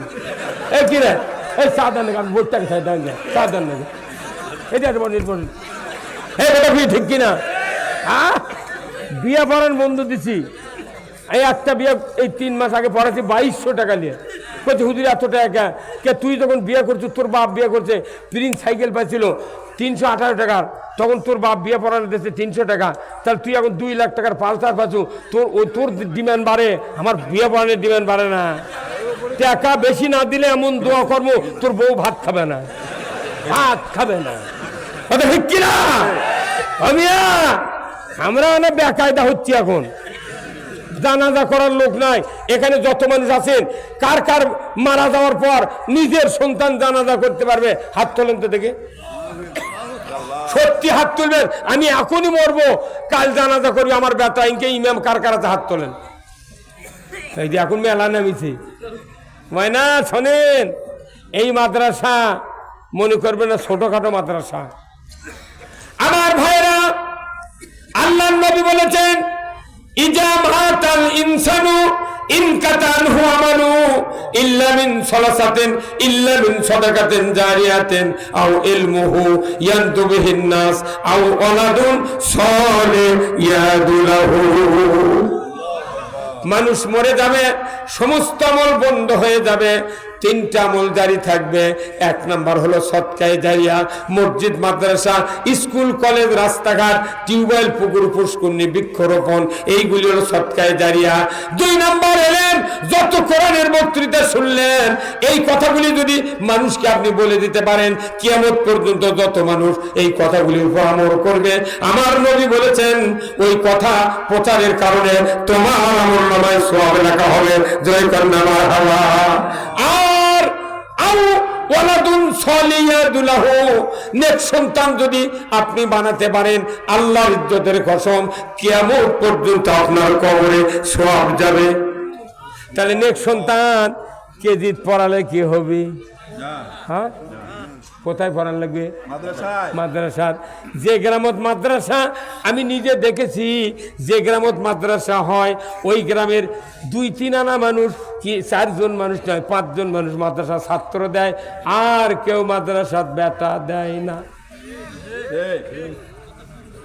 তাহলে আপনি এটি মাদ্রাসা করে বিরাট শোভা, বিরাট অর্থনীতি আদায় করলেন, আপনার ঘরে এই গায়ের মানুষের একটা বেটা মাদ্রাসা বললো না, মৌলবি হলো না, তাহলে আপনার দানাদার করবি কে? ওই তফাৎকার মৌলবি রংপুর থেকে আছে, ওই ধান্দা বাদ দেন, পড়ার বেটার দানাদার দিয়ে কিচ্ছু হবে না, কিছু হবে না। আমি আমার দিয়ে যদি দোয়া করে নেন, টাকা 500টা দিয়ে আমি যখন বলবো রব্বির হামহুমা কামা রব্বায়ানি সগীরা, রব্বির হামহুমা কতি, আমার বাপের কথা মনে হবি। আমার বাপের কবর তৈরি সোয়াবের ঢল, আর আপনার বাপের কবর তৈরি লিওর, কতক্ষণ টাকা। তাহলে আপনি কেন এই মাদ্রাসার ছাত্র দিলেন না? এই গ্রামে যদি 100টা বাড়ি থাকে, 100টা ছেলে এই মাদ্রাসায় পড়াতে হবে। এই কি কথা কি? ও আপনি ইঞ্জিনিয়ার বানাবেন, তারপর ওই ব্যারিস্টার বানাবেন, এসপি বানাবেন, বড় বড় দারোগা বানাবেন, আর ওই গাইবান্ধা পলাশবাড়ি ওই ফুটানি বাজারের থেকে নিয়েছে গরিব মাঝে বেড়া করে, বাবা এই পর কি এই যে 3 জন যে হাফেজ হলো, এই গ্রামের 1 জন আছে, এই গ্রামের ওই 2 জন আর আছে আর নেই। অনুরোধ করছি, এখন এই হাফেজ যে বানালেন, কি উপকার আপনারা এখন শোনেন। আপনাকে থেকে মাদ্রাসার টাকা আনা পরে থামো, কিন্তু আপনি বাঁচান লাগবে, আগে আপনাকে বাঁচান লাগবে।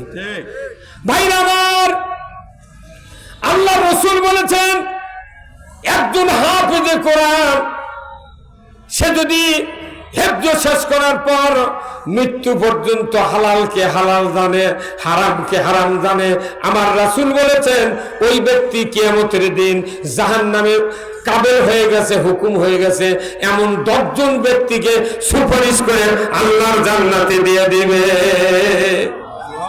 কয়জন? 10 জন। 5 গ্রুপে 10 জন। তারই প্রথম নাম্বার গ্রুপ হলো পিতা মাতা, দ্বিতীয় গ্রুপ হলো দাদা দাদি, তৃতীয় গ্রুপ হলো নানা নানি, চতুর্থ গ্রুপ হলো শ্বশুর শাশুড়ি, আর পঞ্চম গ্রুপ হলো যারা ওদেরকে লেখাপড়া শিখিয়েছে, মাস্টারের ভেতর থেকে একজন, আর কমিটি অর্থ দিয়ে মাদ্রাসা জায়গা দিয়ে যারা করেছে এই কমিটির ভেতর থেকে একজন।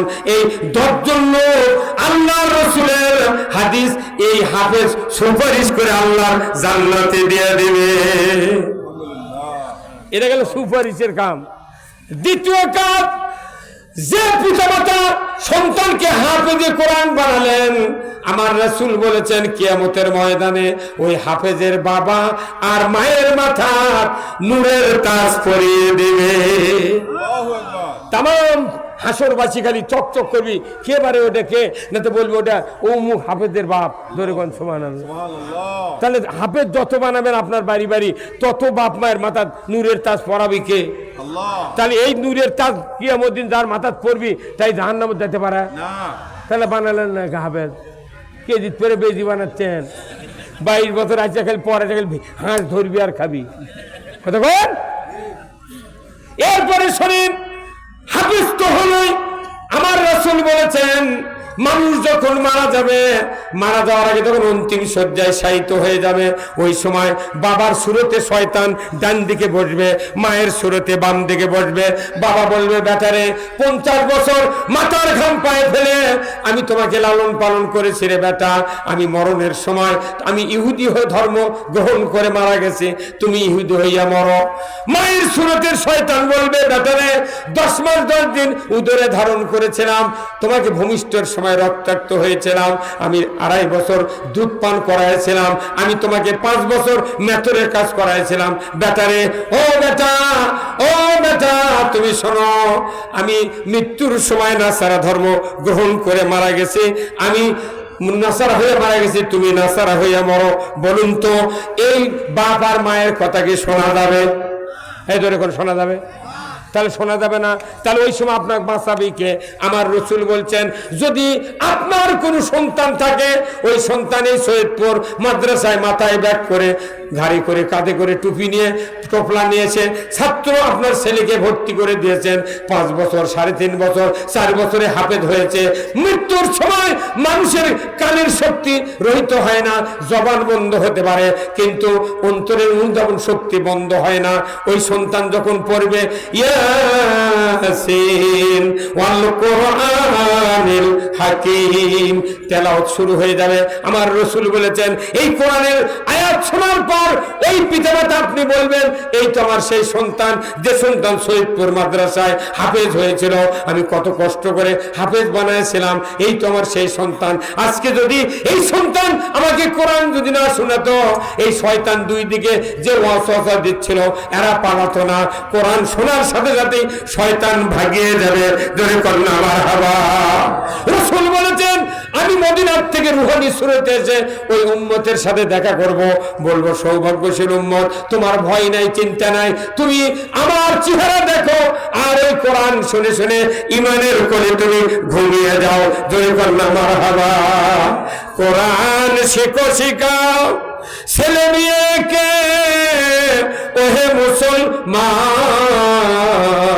জান কবজের কালে তোমার হইবে আসান, জান কবজের কালে তোমার হইবে আসান।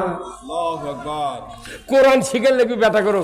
এখন এটি যারা মাদ্রাসা করছেন, সবার যারা আছেন, এই গ্রামের যদি বাড়ি নাও হয়, আর এক গ্রামের বাড়ি, আপনি একটা বেটা হাফেজ বানাতেই হবে, বানাতেই হবে, যদি ইমান নিয়ে মরবেন।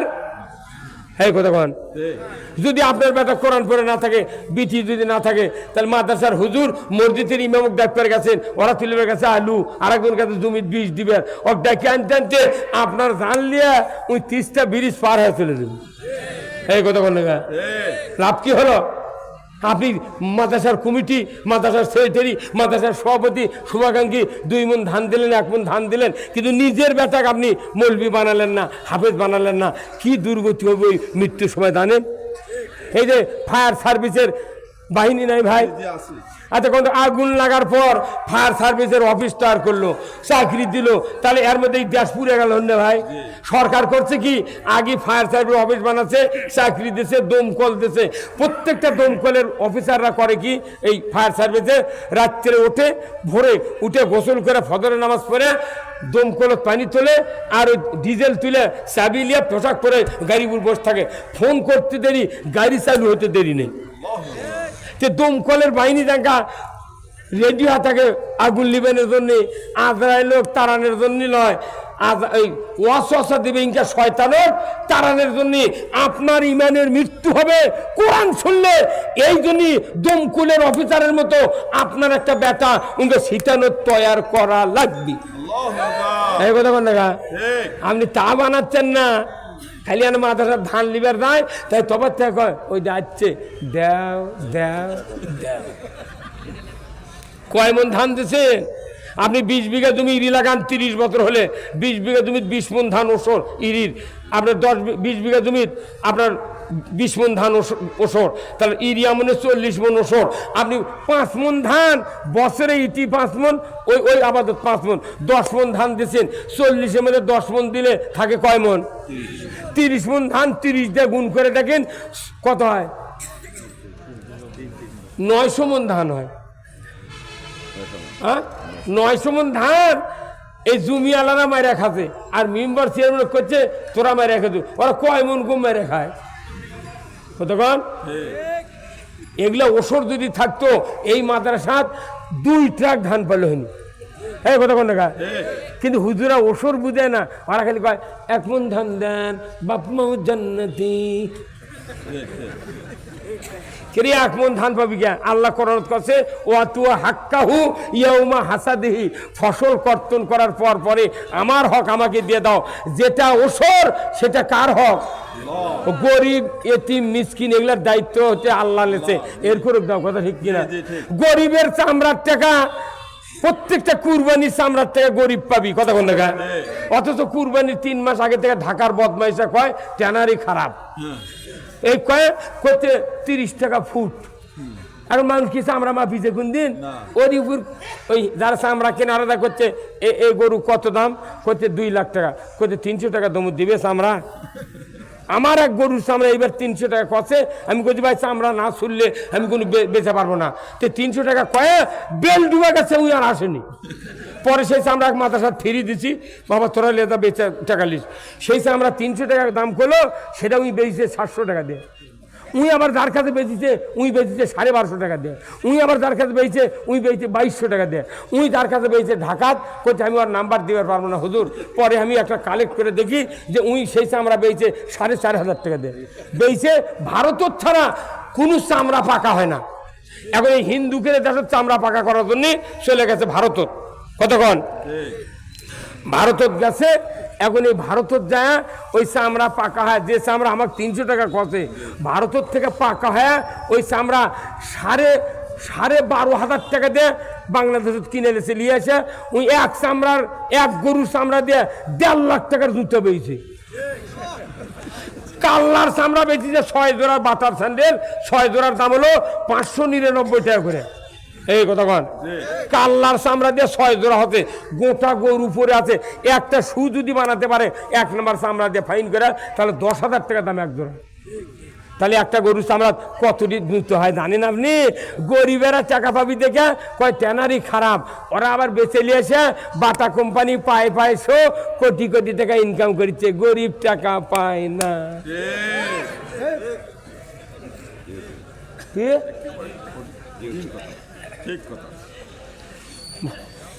কতক্ষণ এই যে পল্লী বিদ্যুৎ লাগলে আমি 1000 টাকাতে মিটার কিনে নিছি, প্রতি মাসে 10 টাকা করে ভাড়া নেয়। তা তুমি যদি মিটারের ভাড়া লাও, কেনা মিটারে যদি ভাড়া লাও, আমারই দেওয়াল তুমি টাঙ্গে থাকো। কতক্ষণ গা আমার দেওয়াল, আমার টাকা, আমার মিটার, অথচ মাসে 10 টাকা ভাড়া। তাহলে আমার জায়গায় ফুল পুজুচু ভাড়া দে, আমার ফুলের ভাড়া দিয়ে মিটার ভাড়া দিয়ে কিছু পাঁচ তোক দেবো, গায়ে শোধ দেব। কতক্ষণ না গায়ে হয় না? বাঙালি চালাখন কোটি বাংলাদেশের মতো এত টাকা পৃথিবীর খুনি দেশত হবে না। যে মাটির নিচে বালুর খুনি। আমি পঞ্চগড় বদা থানাত গেছিলাম, ওই রুস্তুম ভাইয়ের সাথে সেদিন কথা করছি, এই ভাইয়ের সাথে কথা করছি। পঞ্চগড় গেছিলাম, বাদামের জমির আধাত নিচে খালি টান দিয়ে দেখি খালি বালু আর বালু। আর একজন কোন ভাই 3 হাত খড়ত পটিদারের থেকে খুঁড়ে খালি বড় বড় পাথর খালি ঠক করে কোপ লাগে। পঞ্চগড়ের যে পাথর আর বালু আছে, আর ডোমারের বালু কয় টাকা দিয়ে কিনে ওইটি ট্রাক আলারা কিনে আমাকে ওটি করছে 200 টাকা সেফটি। 1 ট্রাক ডোমরের বালু বেচিচ্ছে আমার কাছে 40,000 টাকা দিয়ে। কি দিয়ে? 40,000 টাকা। এই জন্য আসুন আমরা সবাই মিলে সব কিছু শুনলাম, এখন একটাই এই মাদ্রাসা দিয়ে আমাদের ছাত্র আলেম বানাতে হবে।